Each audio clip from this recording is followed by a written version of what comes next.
90% ಹುಡುಗಿರು ಹುಡುಗರಲ್ಲಿ ಏನ್ ಇಷ್ಟಪಡ್ತಾರೆ? Number 1 base voice. ಗಂಭೀರವಾದ ಮೃದುವಾದ ಕಂಠಸ್ವರ ಅಂದ್ರೆ ಸ್ತ್ರೀಯರಿಗೆ ಬಹಳ ಇಷ್ಟ ಅಂತ ಬಹಳ ಸ್ಟಡೀಸ್ ಅಲ್ಲಿ ತಿಳಿದು ಬಂದಿದೆ.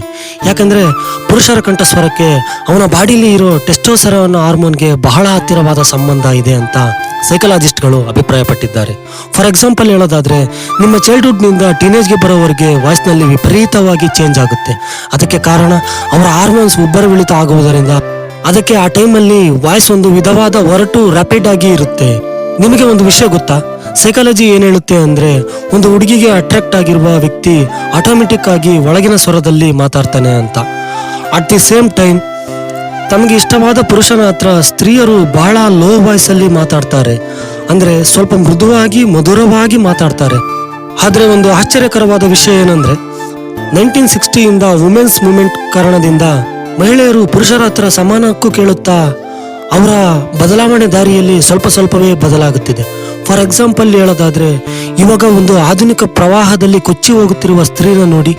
ಅವಳು ಹುಡುಗನಂತೆ ಡ್ರೆಸ್ ಮಾಡ್ತಾಳೆ, ಹೇರ್ ಕಟ್ ಮಾಡ್ತಾಳೆ, ಕೊನೆಗೆ ಹುಡುಗನಂತೆ ಮಾತಾಡೋಕೆ ಟ್ರೈ ಮಾಡ್ತಾಳೆ. ಇದು ನಾನು ಸ್ತ್ರೀಯರಿಗೆ ವಿರುದ್ಧವಾಗಿ ಹೇಳ್ತಿರೋ ಮಾತಲ್ಲ.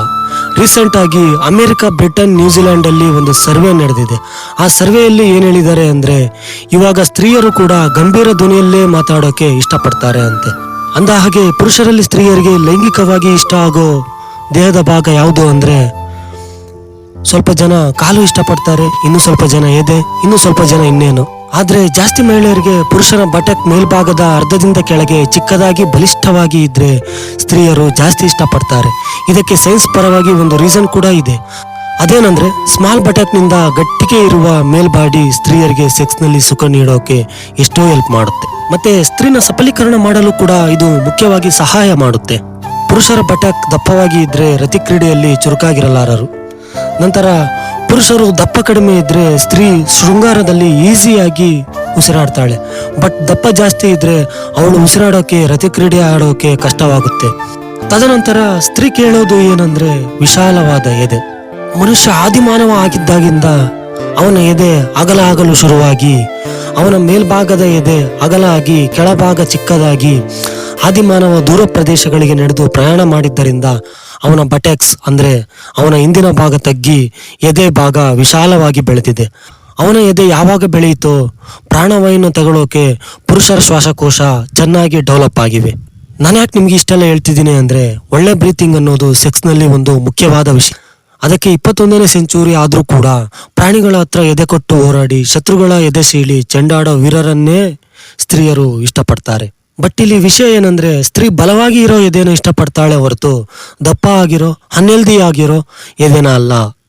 ಸೊ ಇಲ್ಲಿ ಸಿಂಪಲ್ ಆಗಿ ಹೇಳ್ಬೇಕು ಅಂದ್ರೆ, ಅವಳು ಫಿಟ್ನೆಸ್ ನ ಇಷ್ಟಪಡ್ತಾಳೆ ಹೊರತು ಅನ್ಹೆಲ್ದಿ ಆಗಿ ದಪ್ಪವಾಗಿರೋರ್ನ ಅಲ್ಲ. ಅದಾದ ಮೇಲೆ ಸ್ತ್ರೀ ಇಷ್ಟಪಡೋದು ಬಲವಾದ ಕಾಲುಗಳನ್ನ. ಪುರುಷರ ಇನ್ನೊಂದು ಮುಖ್ಯವಾದ ಮತ್ತು ಬಲವಾದ ಭಾಗ ಅಂದ್ರೆ ಅವನ ಬಲಿಷ್ಠವಾದ ಕಾಲುಗಳು. ಜೀವಜಾತಿ ಎಲ್ಲಾ ಪ್ರಾಣಿಗಳಿಗಿಂತ ಮಾನವ ಕಾಲುಗಳು ಮಾತ್ರ ದೊಡ್ಡದಾಗಿ ಶಕ್ತಿವಂತವಾಗಿ ಇರುತ್ತವೆ. ಯಾಕಂದ್ರೆ ಅವನು ಆದಿಮಾನವ ಆಗಿದ್ದಾಗಿಂದ ಬೇಟೆ ಆಡೋಕೆ, ಓಡೋಕೆ ಅವನ ಕಾಲು ಅದಕ್ಕೆ ಅನುಗುಣವಾಗಿ ತಯಾರಾಗಿವೆ. ಸೊ ಪುರುಷರಲ್ಲಿ ಸೊಂಟ ಬಟಕ್ ಮಧ್ಯೆ ಇರೋ ಅನುಪಾತ 90% ಇರೋದ್ರಿಂದ ಸ್ತ್ರೀಯರು ಅಗಾಧವಾಗಿ ಇಷ್ಟಪಡ್ತಾರೆ ಅಂತ ಡಾಕ್ಟರ್ ಧರ್ಮೇಂದ್ರ ಸಿಂಗ್ ಸರ್ವೆಯಲ್ಲಿ ತಿಳಿದು ಬಂದಿದೆ. ಅಂದ ಹಾಗೆ ನನಗೆ ಗೊತ್ತಿರೋ ಒಬ್ಬ ಸ್ತ್ರೀನ ನಾನು ಕೇಳಿದೆ, ಹುಡುಗರಲ್ಲಿ ಹುಡುಗಿಯರಿಗೆ ಏನು ಇಷ್ಟ ಆಗುತ್ತೆ ಅಂತ. ಅವಳು ಒಂದೇ ಮಾತಿನಲ್ಲಿ ಪೂರ್ತಿ ಬೇರೆ ಬೇರೆಯಾಗಿ ಇರಬೇಕು ಅಂತ ಹೇಳಿದ್ಲು. ಅವಳು ಒಂದು ಎಕ್ಸಾಂಪಲ್ ಏನ್ ಹೇಳಿದ್ಲು ಅಂದ್ರೆ, ಲೈಟ್ ಆಗಿ ಗಡ್ಡ ಇರಬೇಕು, ಕ್ಲೀನ್ ಶೇವ್ ಮಾಡಿದ್ರೆ ಸ್ತ್ರೀಯರಿಗೆ ಪುರುಷರಿಗೆ ವ್ಯತ್ಯಾಸ ಏನು ಅಂತ ಕೇಳಿದ್ಲು. ಇದು ತುಂಬಾ ವ್ಯಾಲ್ಯೂಬಲ್ ಪಾಯಿಂಟ್. ಯಾಕಂದ್ರೆ ಮೇಲ್ ಅಂಡ್ ಫಿಮೇಲ್ ನ ಅಟ್ರಾಕ್ಟ್ ಮಾಡೋದೇ ಆ ಗಂಡು ಹೆಣ್ಣಿಗಿರೋ ವ್ಯತ್ಯಾಸ. ಬಟ್ ಅದೇ ಡಿಫ್ರೆನ್ಸ್ ಇಲ್ಲ ಅಂದ್ರೆ ಇನ್ನು ಆಕರ್ಷಣೆ ಎಲ್ಲಿಂದ ಬರುತ್ತೆ? ಸೊ ಪಾಯಿಂಟ್ ಏನಂದ್ರೆ, ಸಮಾನತೆ ಜೊತೆಗೆ ಆಕರ್ಷಣೆ ವಿಷಯದಲ್ಲೂ ಸೇಮ್ ಆಗ್ತಿದ್ದಾರೆ